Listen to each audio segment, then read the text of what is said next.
ఇక చూడండి, రేవంత్ రెడ్డి ముఖ్యమంత్రి అయిన తర్వాత బ్లాక్ మెయిలింగ్, అక్రమ వసూళ్ల దందా, పారిశ్రామికవేత్తలను, సినిమా ఇండస్ట్రీ వారిని, రియల్ ఎస్టేట్ వ్యాపారస్తులను బెదిరించినట్టు తెలుస్తోంది. ప్రభుత్వ బలము, అధికార యంత్రాంగము, ప్రైవేటు సైన్యం వాడి వేల కోట్లు దండుకున్నట్టు ఆరోపణలు వస్తున్నాయి.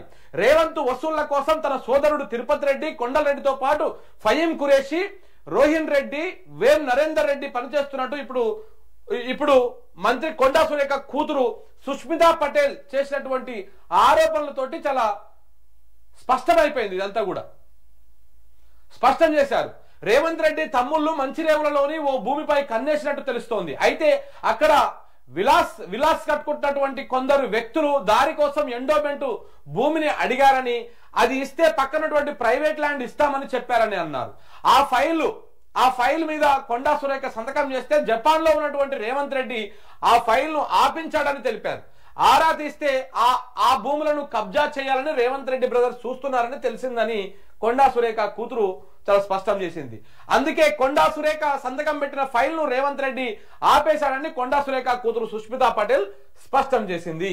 ఇప్పుడు వివాదాస్పదంగా మారిన దక్కన్ సిమెంట్ వ్యవహారంలోనూ సీఎం రేవంత్ రెడ్డి జోక్యం చేసుకున్నట్టు తెలుస్తోంది.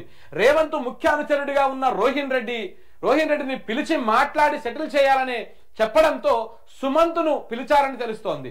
దక్కన్ సిమెంట్ యాజమాన్యాన్ని గన్ను పెట్టి బెదిరించారని ఆ పార్టీ నేతలే చెప్తా ఉన్నారు. ఇందులో కూడా కోట్లాది రూపాయలు చేతులు మారాయన్న ఆరోపణలు కూడా వస్తా ఉన్నాయి. రేవంత్ రెడ్డి గారు చాలా విషయాల మీద మాట్లాడతారు కదా, కమిషన్లు వేస్తారు, విచారణలు వేస్తారు కదా. ఇప్పుడు సొంతంగా మీ మీదనే ఆరోపణలు వస్తా ఉన్నాయి, మీ అనుచరుల మీద వస్తున్నాయి ఆరోపణలు, మీ కుటుంబం మీద వస్తున్నాయి ఆరోపణలు, మీ క్యాబినెట్ మీద వస్తున్నాయి ఆరోపణలు. మీరు ఒక సిట్టింగ్ జడ్జితోని ఎంక్వైరీ చేయించండి, రిటైర్డ్ జడ్జితో చేయించండి. లేకపోతే మొన్న వేసిరు కదా కాళేశ్వరం మీద ఒక కమిషన్ ఏర్పాటు చేసి ఓ సంవత్సరంన్నర కాలం పాటు నడిచింది కదా.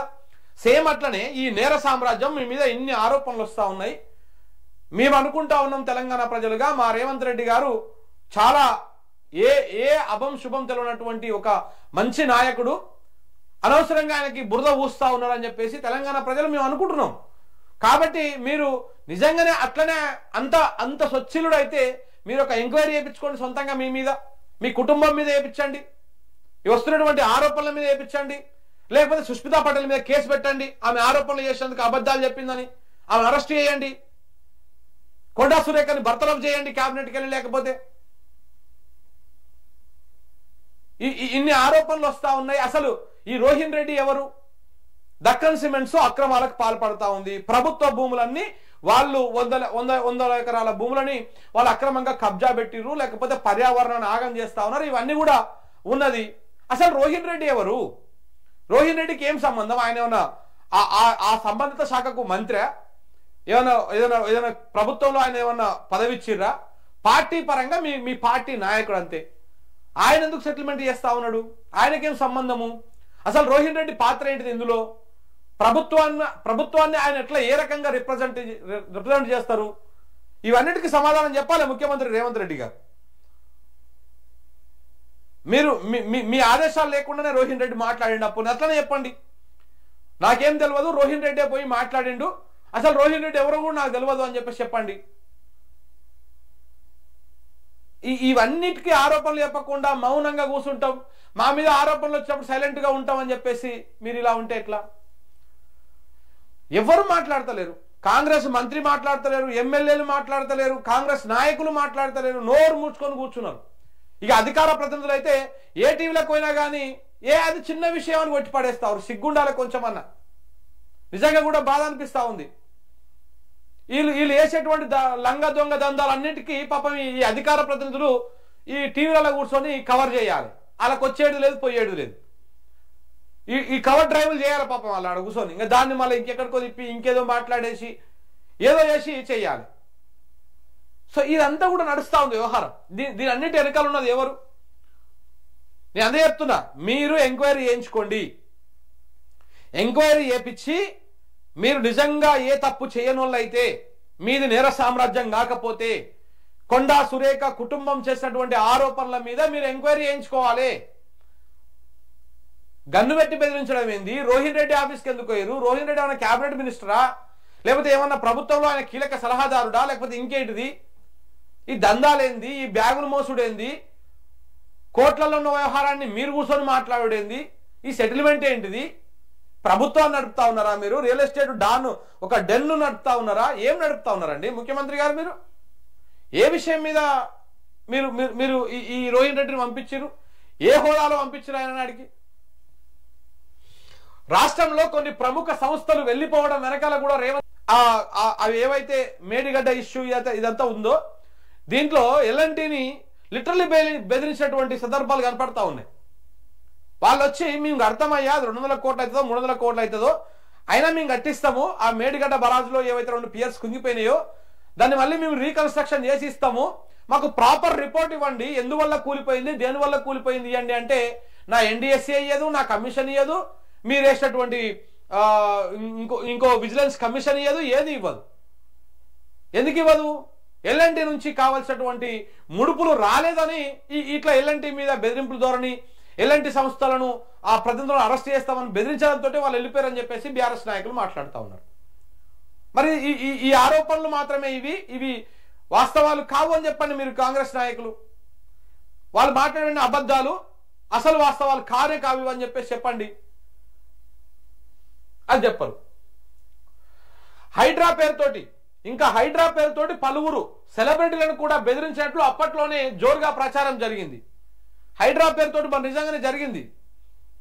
నాగార్జునది ఎన్కన్వెన్షన్ గులగొట్టుడు, ఇంకా కొన్నిటి గులగొట్టుడు. అసలు ఈ హైడ్రానే పెద్ద ఒక క్వశ్చన్ మార్క్. ఈ హైడ్రా ఎవరి కోసం తెచ్చిండు, ఎందుకోసం తెచ్చిండు? హైడ్రా అనగానే ఇంకా బతుకమ్మ కుంట ఒక్కటి చూపిస్తున్నాయా? ఇంకా బతుకమ్మ కుంటను మాత్రమే చూపిస్తారు. మరి మిగతా అంతా ఇప్పటిదాకా ఎంతమంది మధ్యతరగతి కుటుంబాల ఇల్లు కూలగొట్టింది? దాంట్లో కూలగొట్టాక ఎన్ని చెరువులను కాపాడింది, ఎన్ని చెరువులను పునరుద్ధరించింది? బతుకమ్మ కుంట ఒక్కటే కాదు. ఆ కుంట మహా అయితే అటు ఇటుగా ఓ 2-3 ఎకరాల కుంట చూపించేసి అదే పెద్ద ఘనకార్యం లెక్క చూపిస్తా ఉన్నారు. అంతేకాదు కదా. మరి కూలగొట్టిన ఏంది? మరి తిరుపతి రెడ్డి ఇంటికి ఎందుకు దానికి అది వర్తించదు? ఆ మూసీ నదిలోనే కడుతున్నారు, మూసీ నది కాలువల్లోనే కడుతున్నటువంటి పెద్ద పెద్ద బిల్డర్లు, పెద్ద పెద్ద కాంట్రాక్టులు, పెద్ద పెద్ద నిర్మాణ సంస్థల బిల్డింగ్లు ఎందుకు కూలగొడతలేరు? జేబేరికి సంబంధించినటువంటి కన్స్ట్రక్షన్లు కూడా ఎఫ్టీఎల్ పరిధిలో ఉన్నాయి, వీటన్నింటి పరిధిలో ఉన్నాయి కదా, అవి ఎందుకు మరి వాటిని ముట్టుకోవడం లేదు? ఈ హైడ్రా చేస్తున్నటువంటి ఆరోపణలు ఇవన్నీ కూడా దానికి సమాధానం ఉండదు. ఎందుకు పోతారో, ఎందుకు కూలగొట్టేస్తారో ఎవరికి అర్థం కాదు. ఇది ఒక పెద్ద ఇల్లీగల్ వ్యవస్థ.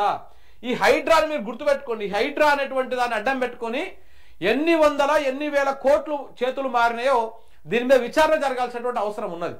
విచారణ జరిగితే అసలు వాస్తవాలు బయటకు వస్తాయి. ఇక దీంతో పాటు RRR ట్యాక్స్ల పేరుతోటి బిల్డర్లను పట్టి పీడించారని చెప్పుకోవచ్చు. స్క్వేర్ ఫీటు చొప్పున కమిషన్లు వసూలు చేశారనే అనేక ఆరోపణలు కూడా ఉన్నాయి. అటు సాక్షాత్తు సెక్రటరియట్ లోనే బిల్లులు పాస్ కావడం లేదని, పాస్ కావాలంటే కమిషన్లు ఇవ్వాల్సి వస్తుందని చెప్పేసి కాంట్రాక్టర్లు కూడా పలుమారు ధర్నాలు చేసిరు. ఆ సంఘటనలు కూడా వెలుగు చూసినాయి. కాంట్రాక్టర్ల బిల్లులకు కావాలంటే మీరు ఈ 10% కమిషన్ ఇవ్వాలి, ఈ 5% కమిషన్ ఇవ్వాలని చెప్పేసి ఆ కమిషన్లు కూడా ఏదైతే అడుగుతా ఉన్నారో వాటికి సంబంధించి కూడా వాళ్ళు బయటకు వచ్చి ధర్నాలు, ఆందోళన చేసినటువంటి పరిస్థితులను కూడా మనం చూసినాం. ఇటు ప్రభుత్వంలో ఇన్నాళ్ళు జరిగిన చీకటి ఒప్పందాలు ఇప్పుడు వెలుగులోకి వస్తా ఉన్నాయన్న అభిప్రాయాలు వ్యక్తం అవుతా ఉన్నాయి. మంత్రి కొండా సురేఖ వివాదంతో పదవులు, అధికారాన్ని అడ్డం పెట్టుకొని అధికారంలో ఉన్న వాళ్ళు అక్రమాలకు తెరలేపారని తేలిపోయింది. తెలిసినవి కొన్నే, మరి తెలియాల్సినవి చాలా ఉన్నాయన్న అనుమానాలు సైతం కలుగుతున్నాయి. ఈ అనుమానాలు కూడా నిజంగా బలపడతా ఉన్నాయి. మరి ఇవన్నిటి గురించి కూడా మాట్లాడాలి. మరి దీని మీద ముఖ్యమంత్రి గారు సమాధానం చెప్పాలి. నిజమేనా కాదా ఇదంతా? ఈ రోహిన్ రెడ్డి, ఈ తిరుపతి రెడ్డి, ఈ కొండల్ రెడ్డి, ఈ వేం నరేందర్ రెడ్డి, ఈ ఉదయ్ సింహ, వీళ్ళందరూ ఏం చేస్తున్నారు? ఫహీం ఖురేషి, వీళ్ళందరి పనేంటిది? ఏం చేస్తున్నారు వీళ్ళు? ఈ నేర సామ్రాజ్యము, ఈ అక్రమాల దందాల వసూల సామ్రాజ్యము,